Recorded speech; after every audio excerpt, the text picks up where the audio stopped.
uma arma, um tiro e uma morte. A cena é de filme de faroeste, mas um erro transformou a ficção em realidade. Durante as filmagens do longa, coproduzido pelo astro de Hollywood, Alec Baldwin. Bom, acontece que foi justamente o ator quem estava com a arma na mão no momento em que houve o disparo que matou a diretora de fotografia, Halyna Hutchins. Detalhe, o mesmo tiro também atingiu o diretor da produção, que foi atendido e não corre risco. O acidente fez aumentar a discussão sobre o uso de armas e de munições no cinema. Era para ser mais um dia de gravação, mas a encenação se tornou uma tragédia real. Bonanza Creek Ranch has had 2 people accidentally shot on a movie set by a prop gun. We need help immediately.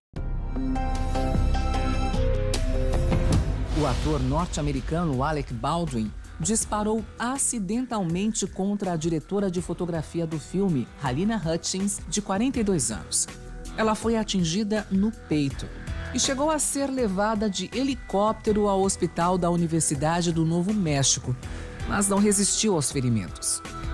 Por meio de uma rede social, ele disse: "Não há palavras para descrever o meu choque e tristeza pelo trágico acidente que custou a vida de Halyna Hutchins." Além da diretora, o cineasta Joel Souza, de 48 anos, também ficou ferido. Ele chegou a ser hospitalizado, mas já recebeu alta. Halyna nasceu na Ucrânia e cresceu em uma base militar soviética no Círculo Polar Ártico. Ela estudou cinema em Los Angeles e foi nomeada uma estrela em ascensão pela revista American Cinematographer em 2019. Halyna era diretora de fotografia. Normalmente trabalhava próximo dos atores, como mostram essas imagens de outros trabalhos que ela participou. Ainda não se sabe a que distância ela estava do ator no momento do disparo. De acordo com a polícia, ele recebeu o revólver das mãos de um assistente de direção sem saber que estava carregada. Segundo testemunhas, o funcionário ainda gritou "arma fria" antes de passar o revólver ao ator. A responsável por checar a segurança das armas se chama Hannah Gutierrez Reed, de 24 anos.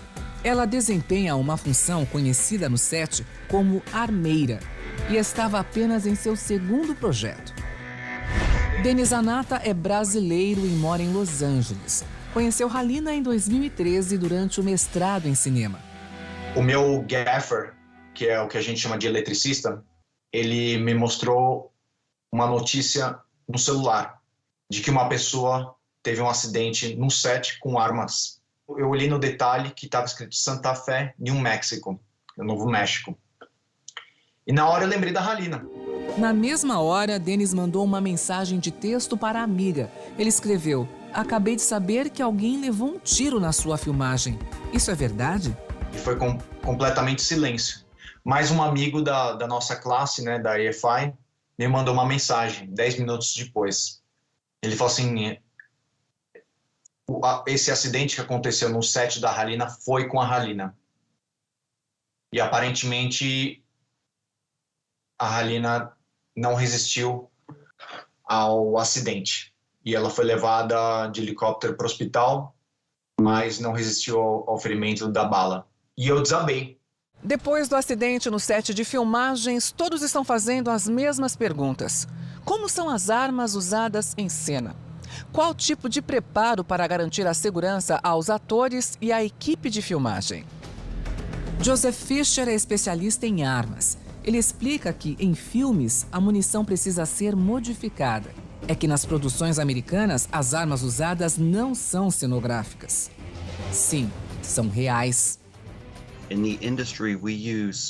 Na indústria, usamos projéteis especificamente para filmes, que são chamados de blank. Esse é o exemplo de uma blank. A diferença entre uma blank e uma bala real é que a blank é apenas uma peça. Ela é projetada para que as dimensões sejam ligeiramente diferentes de um projétil normal. Portanto, a arma real não seria capaz de acomodar essa blank em sua câmara. E no Brasil, como são as armas e munições utilizadas nas filmagens? Bruno é coordenador de produção. está acostumado a trabalhar com esse tipo de efeito especial nas filmagens. Eu, particularmente, utilizo Scurbit, né, que é um dispositivo que é disparado diretamente no peito do ator, do dublê, da atriz. E esse disparo é como se fosse um tiro de verdade mesmo. O falso tiro deixa até um buraco na camiseta do dublê. E mesmo não usando munição, arma no set só se for autorizada. A primeira coisa, a autorização do Exército Brasileiro e da Polícia Civil. E, acima de tudo, você precisa ter um coordenador de ação que vai verificar todas essas armas, se elas estão qualificadas para esse tipo de trabalho. Fernando Pavão já viveu diferentes personagens na tela da Record TV. Atualmente, ele interpreta o faraó Sete na novela Gênesis. Mas não foram poucas as vezes em que fez cenas cercado de armas. A recomendação é que cada ator confira as suas armas, né? E eu sou meio paranoico com isso, então eu mesmo, como eu sei manusear a arma e tal, por conta dos trabalhos que eu já fiz, eu sempre tenho esse cuidado de checar a arma, checar o pente, nunca deixar a bala na agulha. Além de atuar, Baldwin era coprodutor do longa Rust. O filme é um faroeste que se passa em 1880 e conta a história de um jovem e o avô que fogem depois de o garoto ser acusado por um assassinato acidental. Baldwin chegou a publicar uma foto caracterizado como personagem em que aparecia sujo de sangue fictício. Ele apagou a imagem logo após o incidente. A produção do filme está paralisada. Surgiram ainda denúncias relacionadas às condições de trabalho. Poucas horas antes da tragédia, alguns funcionários pediram demissão, alegando que deveriam ficar em um hotel em Santa Fé, mas acabaram hospedados em uma cidade a 80 quilômetros do local das gravações. Construído no início da década de 50, no estado do Novo México, o lugar é conhecido como Rancho Bonanza Creek e já serviu de palco para mais de 130 filmes e seriados de Hollywood. Em 2007, o Domingo Espetacular visitou a cidade cenográfica. Chão de terra batida e casas em perfeito estado de preservação. Parece mesmo uma cidade fantasma.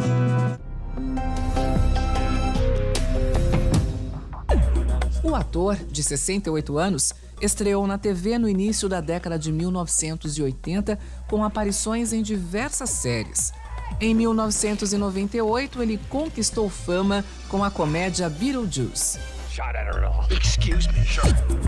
Baldwin foi aclamado pela crítica por seu trabalho no longa O Anjo Assassino, na década de 1990.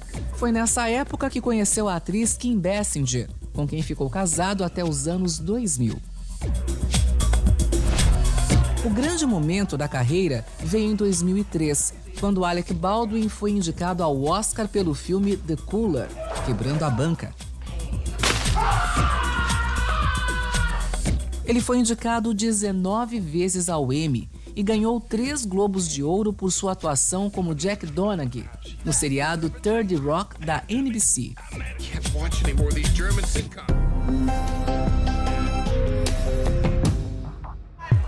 Mas, como geralmente o glamour do mundo hollywoodiano vem acompanhado de polêmicas, Alec tem as suas. Ele já enfrentou problemas com álcool, foi preso e ganhou fama de ser pavio curto. Em 2012, em um cartório, quando dava a entrada no casamento com a instrutora de yoga Hilaria Thomas, sua atual esposa, o ator se irritou com um paparazzi e reagiu com um soco no queixo do homem. Ele já foi acusado de usar drogas, ele já teve uma briga muito séria com a esposa, então ele teve uma vida muito conturbada, vamos dizer assim, né?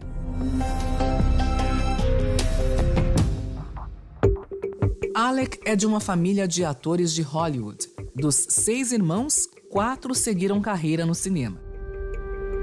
Esse é um dos cenários mais famosos do cinema americano. Personagens marcantes andaram por essas ruas. Os táxis amarelos viraram um símbolo do país.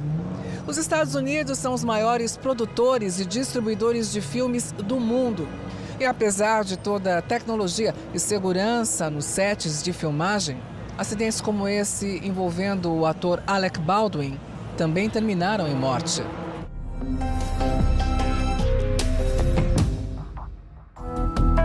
Um dos casos mais emblemáticos ocorreu durante as filmagens de Twilight Zone, em 1983. A queda de um helicóptero causou a morte de 3 atores, entre eles 2 crianças. A partir da tragédia, as regras para gravações com menores de idade e uso de dublês se tornaram mais rigorosas. Em Triplo X de 2002, o dublê Harry L. O'Connor morreu durante a gravação de uma cena de rapel. Ele bateu contra uma ponte na cidade de Praga enquanto era puxado por um paraglider.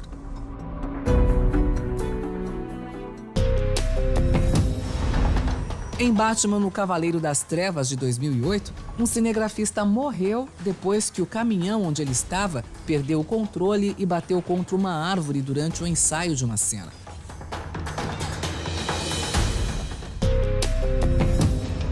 Um dos casos mais misteriosos da história do cinema ocorreu durante as gravações de Top Gun, filme de 1986.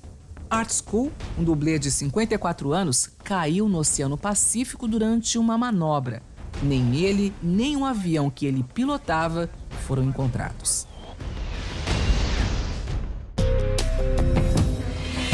O Corvo é, sem dúvida, o caso mais famoso de acidente fatal em um set de gravações. No filme de 1994, Brandon Lee, filho de Bruce Lee, morreu vítima de um disparo de arma de fogo. A bala, que deveria ser de festim, era de verdade. Não é uma coisa comum no set de filmagem mesmo, porque tem toda uma questão de segurança, o sindicato está muito atento a tudo isso, né? Os equipamentos têm que estar tudo em ordem, os make-ups, no caso as armas, não são armas verdadeiras, mas por isso o choque. Baldwin depôs e foi liberado. Esta foto, feita logo em seguida, mostra o ator saindo da delegacia consternado. O disparo foi feito durante uma cena, mas a polícia ainda não sabe se tratava-se de um ensaio ou uma gravação. Os investigadores recolheram todo o armamento usado no filme e a camisa de Baldwin, que ficou manchada de sangue. Por enquanto, nenhuma acusação foi apresentada e as testemunhas continuam a ser ouvidas. Beatriz Picard é advogada e estuda as leis americanas que variam de estado para estado. Segundo ela, as chances são muito pequenas do ator ser condenado por algum crime. O mais provável é que o homicídio seja julgado como excusável, ou seja, quando o autor não é responsabilizado criminalmente. Se for decidido que há necessidade ou há, enfim, algum ensejo para pedir uma reparação cível, para além da reparação monetária, que é uma coisa que vai diretamente à nossa cabeça, é sempre um reconhecimento de responsabilidade. Segundo a imprensa americana, na sexta-feira o ator teria ido ao velório de Halyna Hutchins. Ainda existem muitas dúvidas. O que se sabe é que Alec Baldwin vai demorar a superar o que aconteceu.